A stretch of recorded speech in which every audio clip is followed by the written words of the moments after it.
So hello guys, today we are going to discuss kidney. In the previous lecture we cover gut, embryology and today we are going to discuss kidney. तो human kidney intermediate mesoderm से derive होती है। तो जब हमने mesoderm का structure देखा था तो उसमें हमने एक चीज़ देखी थी कि जो मिडल पार्ट था, पहले एक्टोडर्म, देन एंडोडर्म और बीच में था हमारा मीजोडर्म। तो मीजोडर्म के अंदर ही हमारा क्या डेवलप, उसके 3 रीजन थे। बीच में तो हमारी न्यूरल ट्यूब थी, इधर paraxial mesoderm, intermediate mesoderm and lateral plate mesoderm. यहाँ से हमारा सेप्टम ट्रांसवर्सम बन रहा था, इधर हमारा इंटरमीडिएट मीजोडर्म था और इसी लेयर से बनती है हमारी kidney.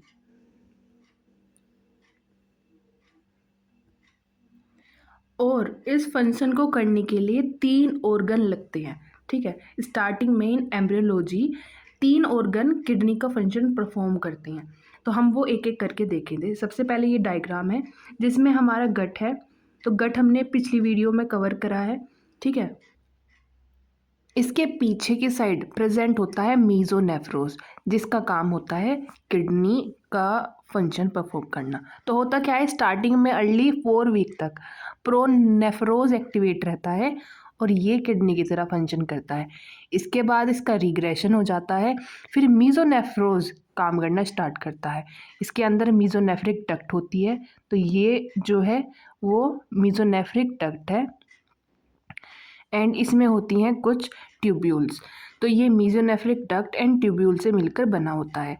Then we can see there is an extension और ये जाकर मिलती है मेटानेफ्रोस से। तो ये मेटानेफ्रोस ही फ्यूचर किडनी बनाने का काम करता है। 2 पार्ट से मिलकर बना है, एक मेटानेफ्रोस हो गया या फिर मेटानेफ्रिक ब्लास्टेमा भी बोल सकते हैं, और यूरेटरिक बड, जिससे हमारे मेजर माइनर कैलेक्स यूरेटर का फॉर्मेशन होगा। ये जो प्रोनेफ्रोस है ये सर्वाइकल रीजन में प्रेजेंट है। ठीक है, और ये सेगमेंटेड सेल क्लस्टर के फॉर्म में प्रेजेंट होता है, जिसको नेफ्रोटोम्स बोलता है। यही हमारा फंक्शन परफॉर्म करेंगे। लेकिन ये नॉन फंक्शनल होते हैं इन ह्यूमन बीइंग, क्योंकि ये रिग्रेस कर जाते हैं इन 4th वीक। ठीक है, इसके बाद एक्टिव होता है मीजोनेफ्रोस, जो कि लेट 4th वीक से लेकर 8th वीक तक काम करता है। ये हमारा थोरेसिक और अपर लंबर रीजन में प्रेजेंट होता है, अभी हमने देखा। इसके बाद इसी के अंदर क्या होता है, basic excretory tubules and long collecting tube, जिसको हम मेटानेफ्रिक डक्ट या फिर वोल्फियन डक्ट कहते हैं। ये भी कुछ टाइम बाद रिग्रेस कर जाता है, लेकिन मेल्स के अंदर ये क्या काम करता है, जो एक्सटर्नल डक्ट प्रेजेंट होती हैं बेस इन मेल्स, उनको बनाने का काम करता है, जैसे कि epididymis, vas deferens, seminal vesicles. और फीमेल में ये वह मतलब ख़त्म हो जाता है।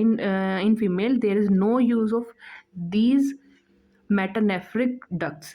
After that we have this metanephros. तो ये जो मेटानेफ्रोस होता है ये हमारा पेल्विक रीजन में बनना स्टार्ट होता है। इसके बाद ये असेंड करता है अपर लंबर रीजन में। ठीक है, इसके बाद ये जो है ये 2 एम्ब्रियोलॉजिकल टिश्यू सोर्स से बनता है, अभी हमने देखेंगे। अब हम आगे भी देखेंगे कि यूटेरिक बड डक्ट देखी थी हमने एक, और साथ में मेटानेफ्रोस या फिर मेटानेफ्रिक ब्लास्टेमा से जो बनता है। और यही हमारा परमानेंट किडनी बनाने का काम करता है इन अडल्ट्स। और अराउंड 11 to 12 वीक ये यूरिन प्रोड्यूस करना स्टार्ट कर देता है। तो चलो पहले एक बार रिवाइज करते हैं। तो अभी तक हमने क्या देखा कि in in an embryo we have 3 structures जो क्या करेंगी, इस फंक्शन को परफॉर्म करेंगी। पहला था pronephros, then mesonephros and then we have metanephros. तो प्रोनेफ्रोस 4th वीक तक वर्क करता है, देन लेट 4 वीक से लेकर 8 वीक तक वर्क करता है हमारा मीजोनेफ्रोस, और उसके बाद हमारा 11 to 12 वीक तक बनाने लगता है यूरिन बाय मेटानेफ्रोस। और अडल्ट किडनी, जो हमारी नॉर्मल किडनी हमें पता है उस तरीके की किडनी बनकर तैयार हो जाती है। ठीक है, प्रो एक बारी फिर से रिवाइज करते हैं। तो पहले हमने देखा प्रोनेफ्रोस, देन वी हैव मीजोनेफ्रोस, देन मेटानेफ्रोस। इसको वर्क करना है 4th वीक में, ठीक है। इसके बाद आता है मीजोनेफ्रोस, जिसमें डक्ट प्रेजेंट होती है एंड ट्यूब्यूल्स प्रेजेंट होती है, एक्सक्रीटरी ट्यूब्यूल्स। इन ट्यूब्यूल्स का काम एक्सक्रीशन में मदद करना है इन एम्ब्रियो। और डक्ट जो होती है इसको वोल्फियन डक्ट भी बोलते हैं। और अगर जब ये 8 वीक के बाद इसका फंक्शन कंप्लीट हो जाता है, ये रिग्रेस करने लगती है मेल्स के अंदर, ये एक्सटर्नल जेनिटल ऑर्गन्स बनाने का काम करता है, मतलब डक्ट सिस्टम बनाने का काम करता है, जैसे कि वास डेफरेंस हो गया, एपिडिडाइमस हो गया, सेमिनल वेसिकल्स हो गया। फीमेल में ये रिग्रेस कर जाता है। मेटानेफ्रोस देखा था फिर हमने। मेटानेफ्रोस एक्चुअल किडनी बनाता है, और वो भी इसके 2 पार्ट्स थे। कौन कौन से? एक यूरेटरिक डक्ट, यूरेटरिक डक्ट, यस, और मेटानेफ्रिक ब्लास्टेमा, जो कि हमारा किडनी की टिश्यू बनाने का काम करेगा। तो एक किडनी का डुअल ओरिजिन होता है। तो जो यूरेटरिक डक्ट की मैं बात कर रही हूँ, वो कलेक्टिंग सिस्टम बनाता है, ठीक है। ये जो डक्ट है, ये जो मीजोनेफ्रिक डक्ट जो थी, जो कि हमारा प्रोनेफ्रोस और फिर मीजोनेफ्रोस था, तो वो ये डक्ट आगे कंटिन्यू हो रही थी। तो इसके जो कोडल एंड था, वहीं पर ये एक आउटग्रोथ निकलती है, जो कि हमारा कलेक्टिंग सिस्टम बनाने का काम करती है किडनी। तो क्या क्या बनाती है ये? यूरेटर बनाएगी, रीनल पेल्विक बनाएगी, major calyx, minor calyx and collecting ducts and tubules बनाने का काम करेगी इन किडनी। इसके बाद जो दूसरा स्ट्रक्चर था वो था मेटानेफ्रिक ब्लास्टेमा। ये जो मेटानेफ्रिक ब्लास्टेमा था, ये एक्सक्रीटरी सिस्टम या फिर और नेफ्रॉन्स बनाने का काम करेगी। तो ये जो ब्लास्टेमा था, अब ये जो मीजल काइमल, ये जो हमारी यूरेटरिक डक्ट थी, ये सिग्नलिंग करती है, ठीक है। तो ये ट्रिगर कर देता है। इसकी वजह से जो मीजल काइमल टिश्यू था मेटानेफ्रोस का, वो टाइट स्ट्रक्चर में ऑर्गेनाइज हो जाता है, ताकि वो ब्लड को अब यूरिन में मतलब उसको फिल्टर कर सके, ठीक है। उसमें से जो डर्ट है उसको एक्सक्रीट आउट करने में हेल्प कर सके। तो ये जो फंक्शन है मेटानेफ्रिक ब्लास्टेमा क्या बनाता है? एक तो बोमन्स कैप्सूल बनाएगा, जो कि मेन हमारा पार्ट होता है फिल्टरेशन का। इसके अलावा प्रोक्सिमल कॉन्वुलेटेड ट्यूब्यूल्स बनाएगा, लूप ऑफ हेनले बनाएगा, और डिस्टल कॉन्वुलेटेड ट्यूब्यूल्स बनाएगा। तो ये एक डायग्राम है जिसके अंदर हम देख सकते हैं मीजोनेफ्रिक डक्ट है, और ये यूरेटरिक बड, और साथ में मेटानेफ्रिक ब्लास्टेमा। तो ये क्या करता है? इसके अराउंड अपना प्रोलिफरेशन स्टार्ट करता है, और ये किस तरीके से डिवाइड कर रहा है? Major, minor calyx, renal pelvis, then ureter बनाता है, और एक प्रॉपर किडनी का फॉर्मेशन करता है। तो एक्चुअल में ये नेफ्रोजेनेसिस होता कैसे है? तो सबसे पहले चलो एक डायग्राम की मदद से देखते हैं। तो वी कैन सी हियर कि यहाँ पर जैसे ही ये यूरेट्रिक बड आती है, तो ये क्या करती है? ट्रिगर कर देती है पैरेन्काइमल ब्लास्टेमा को। तो ये कंडेंस होने लगता है और एक टाइट एपिथेलियल टिश्यू बनाने लगता है। फिर ये एक कैप बनाता है अराउंड यूरेट्रिक बड, ठीक है। और उसके बाद ये एक रीनल वेसिकल्स बनाने की कोशिश करता है। फिर ये इसकी शेप आगे आगे बढ़ती चली जाती है। पहले कोमा शेप हुआ, फिर एस शेप हुई, और उसके बाद ये बनता है हमारा ग्रो होते होते बोमेंस कैप्सूल, और इसके साथ ही कैपिलरीज का एक गुच्छा इसके साथ अटैच हो जाता है, जो कि ब्लड को फिल्टर करने का काम करेगा। तो इसी तरीके से ये ग्रो करेगा, और हमारा ascending descending loop of convoluted tubule and loop of Henle बनाने का काम करेगा। तो इस तरीके से होता है हमारे नेफ्रोजेनेसिस। तो एक बार इसको अब रीड करते हैं, ठीक है। तो बड पेनिट्रेशन, तो ये यूरिटरिक बड जो था वो मेटानेफ्रिक ब्लास्टेमा जो मास था हमारा, उसकी तरफ ग्रो करेगा। इसके बाद कैप का फॉर्मेशन होगा। ये जो ब्लास्टेमा टिश्यू है, ये कंडेंस हुआ, इसने जो है ब्रांचिंग शुरू कर दी यहाँ पर अराउंड दी बड, और एक सेल कैप की फॉर्मेशन करी। इसके बाद ये जो कैप है, ये स्मॉल होलो एपिथेलियल स्पेयर्स में कन्वर्ट हुए, जिसको हम बोलेंगे रीनल वेसिकल्स। इसके बाद इसने हमने देखा था कि ये कोमा शेप बना, फिर एस शेप बना और ये एस शेप ट्यूब्यूल्स की फॉर्मेशन करा। अब धीरे धीरे ये इलोंगेट होगा। अब इसमें क्या करेगी, कैपिलरी इन्वेजन होगा, यानी ब्लड वेसल्स इसके अंदर ग्रो करेंगी और क्या बना लेंगी, बोमेंस कैप्सूल, ठीक है, और प्रिमिटिव ग्लोमेरुलस बना लेगी। फिर क्या करेंगे, ये इनका फ्यूजन होगा। The end distal end of the newly form nephron tubule fuse with the nearby collecting tubules derived from the ureteric bud, creating the continuous fluid channel. तो अब ये क्या करेगी, ये इस कलेक्टिंग डक्ट के साथ क्या हो गई, फ्यूज हो गई। ठीक है, तो यहाँ पर ये अभी सेपरेटेड थी, पर धीरे धीरे ये क्या करेगी, इसके साथ फ्यूज हो जाएगी और एक लॉन्ग ट्यूब बनाने का काम करेगी।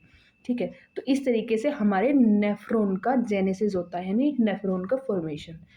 तो ये हुआ अबाउट किडनी। तो अब एक बार हम जल्दी से इसको रिवाइज करते हैं। तो अभी तक हमने क्या देखा कि हमारी किडनी जो है एम्ब्रियोलॉजिकल लाइफ में 3 ऑर्गन से ये फंक्शन परफॉर्म कराती है। पहला प्रोनेफ्रोस। प्रोनेफ्रोस के बारे में अगर हम जाने तो हमने देखा था ये सर्वाइकल रीजन में प्रेजेंट थी। दूसरा नेफ्रोटोम्स सेल होते हैं जो कि सेल्स का क्लस्टर होता था, वहाँ से इसका फंक्शन स्टार्ट होता है और 4th वीक के बाद ये रिग्रेस कर जाता है। उसके बाद एक्टिव होता है मीजोनेफ्रोस। मीजोनेफ्रोस के 2 पार्ट्स थे, एक डक्ट थी mesonephric duct and second is mesonephric tubules.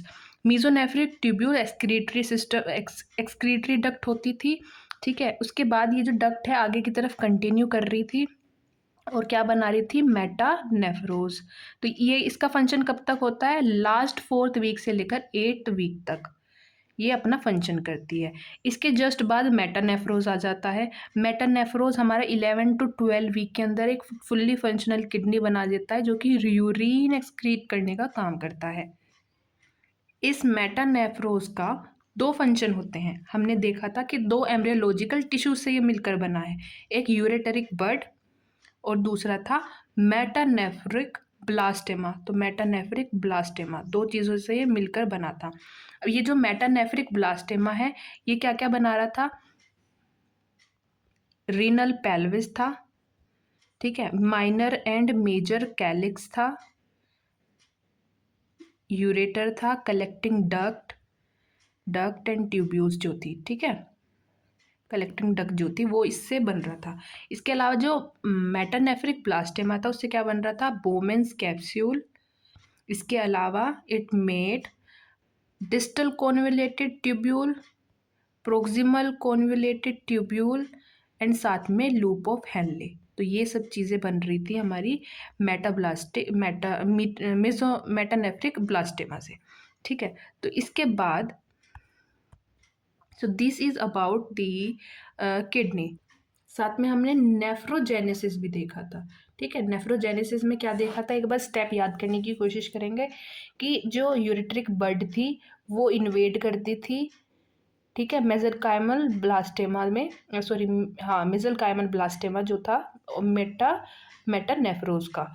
ठीक है, उसको कंडेंस करा और क्या बना, रीनल वेसिकल क्या करा आगे जाके, फिर ये क्या बना, एस शेप्ड स्ट्रक्चर बनी, इलोंगेट हुआ, ट्यूब्यूल्स बनाई, साथ में क्या हुआ, ये हमारा कुछ ब्लड वेसल्स के साथ जाकर इसने एक स्ट्रक्चर बनाई जिसको हम बाद में प्रिमिटिव ग्लोमेरुलर बोलेंगे, और ये बोमेंस कैप्सूल का फॉर्मेशन कर रहा है। ठीक है, और ये जो है बाद में कनेक्ट हो जाती है विद कलेक्टिंग डक्ट।